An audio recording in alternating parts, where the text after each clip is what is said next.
അല്ല, ഞാനിപ്പോൾ ഈ മീറ്റിംഗിൽ നിന്ന് ഇറങ്ങി വരുമ്പോഴാണ് ഇത് കാണുന്നത്. വാസ്തവത്തിൽ ഇതൊക്കെ കേരളത്തിന് പുറത്തുള്ളവർ കേരളത്തിലെ ഇതുപോലുള്ള വലിയ ഉന്നതമായ പദവി വഹിക്കുന്നവരെ പറ്റി എന്ത് ചിന്തിക്കും എന്നുള്ളത് അവർ ആലോചിക്കേണ്ടതാണ്. ഈ കാര്യങ്ങളുടെ കൂടുതൽ കാര്യങ്ങൾ പറയാൻ നമുക്കിപ്പോൾ അറിയില്ല. പക്ഷേ ഇതെല്ലാം വളരെ അസാധാരണമായ സംഭവങ്ങളാണ്. ഇതെല്ലാം ഇത്തരം ആളുകൾ എങ്ങനെയാണ് സമീപിക്കേണ്ടതെന്നുള്ളത് അവരാലോചിക്കേണ്ടതാണ്. പ്രതിഷേധം വരുന്നു, അതിനകത്ത് ഇങ്ങനെ ഗവർണർ ഇരിക്കുന്നുള്ള വാർത്ത തന്നെ എന്നെ അത്ഭുതപ്പെടുത്തുന്നതാണ്. കൂടുതൽ കാര്യങ്ങൾ അന്വേഷിച്ചിട്ടേ പറയാൻ പറ്റൂ.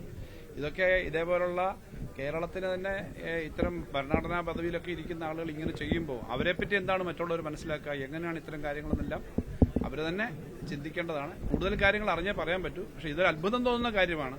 ഇപ്പോൾ ഇവിടുന്ന് ഇറങ്ങി വരുമ്പോഴാണ് നിങ്ങൾ പറഞ്ഞത്. പ്രതിഷേധക്കാരെ പോലീസ് തടയുന്നു, അവിടേക്ക് ഗവർണർ ഇറങ്ങി വരുന്നു, അവിടെ കസേരയിട്ടിരിക്കുന്നു, പ്രധാനമന്ത്രി വിളിക്ക്, ആഭ്യന്തരമന്ത്രി വിളിക്ക്, ആഭ്യന്തര സെക്രട്ടറി വിളിക്ക് എന്ന് ഗവർണർ ആക്രോശിക്കുന്നത് കാണാം. അത് കഴിഞ്ഞ് അവരെ വിളിച്ച് ഗവർണർ കാര്യം ധരിപ്പിക്കുന്നുണ്ട്, ആഭ്യന്തര സെക്രട്ടറി വിളിച്ച് കാര്യം ധരിപ്പിക്കുന്നുണ്ട്. അത് കഴിഞ്ഞ് ഈ ജാമ്യമില്ലാ വകുപ്പ് പ്രകാരം 17 പ്രവർത്തകർക്കെതിരെ കേസ് എടുത്തുവന്ന FIR കിട്ടിയതിനു ശേഷമാണ് ഗവർണർ അവിടെ നിന്ന് എഴുന്നേൽക്കാൻ തയ്യാറായത്. അല്ല, ഞാനത് ഇപ്പം പറഞ്ഞപ്പോഴാണ് ഈ റിപ്പോർട്ടാണ് കേൾക്കുന്നത്. ഞാനത് പറഞ്ഞത് അത്ഭുതകരമായ കാര്യങ്ങളാണ്.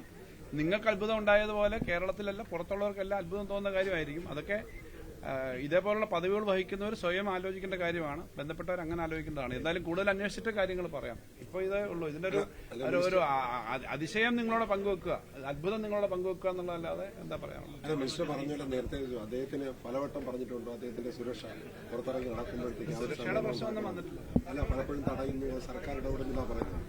അല്ല, ഇതിനകത്ത് സുരക്ഷയുടെ പ്രശ്നം വന്നെന്നല്ലല്ലോ പറയുന്നത്. ഞാൻ മനസ്സിലാക്കാം, അതേ പറഞ്ഞു, കൂടുതൽ മനസ്സിലാക്കണം. ഇപ്പോൾ കരിങ്കൊടി കാണിക്കുന്നു, പ്രതിഷേധം വരുന്നു എന്നുള്ളതല്ലേ. അപ്പൊ അതുകൊണ്ട് കൂടുതൽ കാര്യങ്ങൾ അറിയില്ല. ഞാനിപ്പോ ഒരു മീറ്റിംഗ് ആയിരുന്നു പത്ര മേഖലയിലെ തന്നെ സീനിയർ ആയിട്ടുള്ള റിപ്പോർട്ടർമാരുമായിട്ടും അവിടുത്തെ എഡിറ്റേഴ്സും ഒക്കെ ആയിട്ട് മീറ്റിംഗ് ആയിരുന്നു. അവിടെ നിന്ന് ഇറങ്ങി വരുമ്പോഴാണ് ഇങ്ങനൊരു സംഭവം കേട്ടത്. അത് കേട്ടിട്ട് ഞാൻ അതിശയിച്ച് നിൽക്കുന്നു. ഇങ്ങനൊരു അതിശയം, അത്ഭുതം തോന്നി. ഇങ്ങനൊരു കാര്യം എന്താണെന്ന് അറിയുന്നില്ല. എന്തായാലും അത് അന്വേഷിച്ചിട്ടാണ് കൂടുതൽ പറയാൻ പറ്റുക.